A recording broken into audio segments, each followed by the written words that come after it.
Bem, vamos falar agora do reconhecimento, os custos iniciais e os custos subsequentes de um ativo imobilizado. Sobre o reconhecimento, a norma diz o seguinte: o custo de um item, lembra o que é o custo lá quando nós falamos da definição? O custo é o valor pago para adquirir, é o valor de aquisição, seja o valor pago, seja o valor justo de troca ou recebimento, né, ou o valor da construção daquele ativo imobilizado. Então, o custo de um item do ativo imobilizado deve ser reconhecido como ativo C e apenas C. Então, é necessário ter essas condições para registrar um item como ativo. Primeiro, for provável que futuros benefícios econômicos associados ao item fluirão para a entidade, ou seja, item que não traz benefícios econômicos para a empresa, um item que está parado, que está obsoleto, que não utiliza mais e que também não vai ser vendido, não vai trazer benefício econômico para a empresa, não é ativo imobilizado. E que o custo do item possa ser mensurado confiavelmente. Então, se eu não tenho como mensurar de forma confiável o valor daquele item, eu também não posso registrar ele como sendo um ativo imobilizado, ok? Outras questões para o reconhecimento. Peças de reposição, ferramentas ou equipamentos de uso interno são classificados como ativo imobilizado quando a empresa espera utilizá-los por mais de um período. Então, se eu troco uma peça do meu ativo imobilizado, essa troca vai compor o valor do ativo imobilizado se eu for utilizar ela por mais de um período. Se eu for trocar todo ano, vai ser uma simples manutenção e a gente já vai ver como registrar a manutenção, tá? Da mesma forma, se puderem ser utilizados somente em conexão com itens do ativo imobilizado, também são contabilizados como ativo imobilizado, tá? Então, se aquela peça não tiver nenhuma utilidade fora do ativo imobilizado, ela necessariamente vai compor o valor do ativo imobilizado. Essa norma não prescreve a unidade de medida para reconhecimento, ou seja, aquilo que constitui um item do ativo imobilizado. Então, o que compõe um item do ativo imobilizado? O que é um item do ativo imobilizado? Isso cada empresa vai ter que julgar, tá?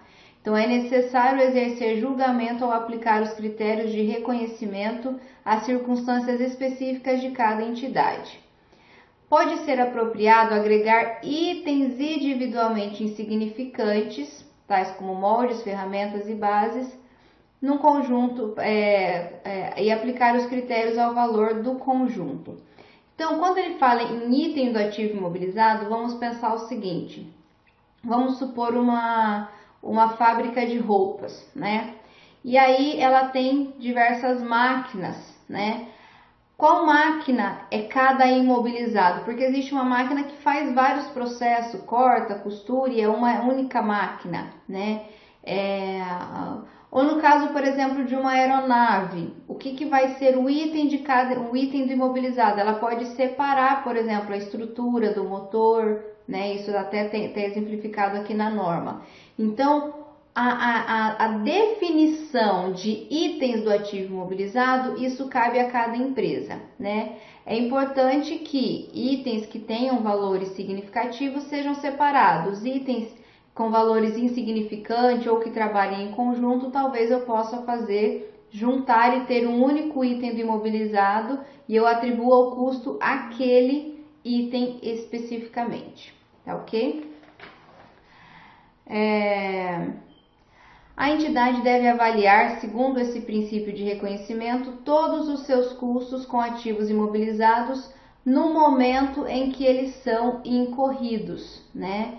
Então, esses custos incluem os custos iniciais para adquirir e os custos posteriores para renová-los, substituir suas partes ou dar manutenção a eles, tá? Então, tudo isso faz parte do custo de um ativo imobilizado. Os custos iniciais. Quais seriam os custos iniciais? Então aqui, na verdade, toda vez que a gente registra um ativo imobilizado, a gente vai ter que utilizar o custo de aquisição, né? Que nós já definimos o que é um custo de um ativo imobilizado. Mas o que a norma quer chamar a atenção aqui é quando um ativo imobilizado ele é substituído, ele é renovado, ele é melhorado e como deve ser atribuída então a contabilização nesse caso. Então a norma diz o seguinte: itens do imobilizado podem ser adquiridos por razões de segurança ou ambientais, né? A aquisição de tal ativo imobilizado, embora não aumentando diretamente os futuros benefícios econômicos de qualquer item específico já existente do ativo, pode ser necessária para que a entidade obtenha os benefícios econômicos futuros dos seus outros ativos. Então, por exemplo, quando a empresa compra uma máquina de costura, uma fábrica de roupas, aquilo vai aumentar os benefícios provocados por aquele imobilizado, os benefícios econômicos futuros. Ela vai produzir mais, ela vai vender mais. Então, entra como imobilizado. Agora, imagine, por exemplo, ela traz até aqui, ó, a norma. Imagine uma indústria química, né, que ela pode estar instalada, já está trabalhando, só que ela necessita instalar novos processos químicos de manuseamento a fim de atender às exigências ambientais para a produção e armazenagem de produtos químicos perigosos. Então, nessa troca, nessa melhoria dos ativos, ela chama aqui, né, os melhoramentos e as benfeitorias nas instalações que já são existentes, não vai provocar aumento nos benefícios econômicos futuros da empresa. Mas se a empresa não fizer esse melhoramento, não fizer essa benfeitoria, não tem como ela trabalhar, porque ela não vai estar atendendo às normas, às exigências ambientais. Então, nesse caso de melhoramento e benfeitoria, ele deve ser reconhecido como ativo imobilizado. É isso que está falando a norma. E os custos subsequentes, ou seja, os custos após a aquisição. Então, a norma diz o seguinte: segundo o princípio do reconhecimento do item 7, o que diz o item 7? Que o imobilizado deve ser reconhecido quando trouxer benefícios econômicos para a empresa e quando seu valor puder ser mensurado de forma confiável. Tá? Então, a entidade não reconhece no valor contábil de um item do ativo imobilizado os custos de manutenção periódica do item. É importante deixar claro que essa manutenção não é uma melhoria, não é um aprimoramento, é para manter o bem. Por exemplo, o carro. Se você tem que fazer as revisões periódicas do seu carro para que ele continue funcionando. Isso não necessariamente vai aumentar a vida útil dele, a vida útil do bem, mas vai fazer com que durante a sua vida útil ele tenha um bom funcionamento. Então, os gastos com manutenção periódica devem ser reconhecidas como despesa, tá? Então, não vai compor o custo do ativo imobilizado. Partes de alguns itens do imobilizado podem requerer substituição. Aí agora é diferente de manutenção, é uma substituição de peças em intervalos regulares, né? A substituição de um motor a cada um determinado tempo, a substituição de um filtro, né? Quando, né, também essa substituição atender ao item 7, ou seja, a substituição vai trazer benefícios econômicos futuros, eu consigo mensurar de forma confiável, então caso atenda a esses critérios, a entidade vai reconhecer o valor contábil do item, né, o custo dessa peça reposta, quando o custo é incorrido se os critérios forem atendidos. Então, se os critérios forem atendidos, o custo dessa peça que foi reposta vai passar a compor o custo do ativo imobilizado. Mas o valor contábil das peças que são substituídas é baixado de acordo com as disposições de baixa dessa norma. Então, a gente já vai falar sobre ela.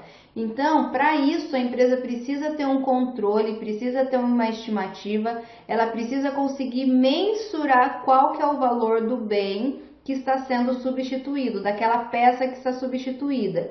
Então, ela dá baixa na peça anterior e agrega a nova peça ao item do imobilizado. Então, se a gente tem, vamos pensar numa aeronave, ela tem um motor.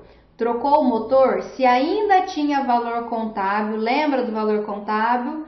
O valor de custo menos a depreciação. Se ainda tinha valor contábil do motor, eu preciso dar baixa e contabilizar o novo motor como fazendo parte do custo daquele imobilizado.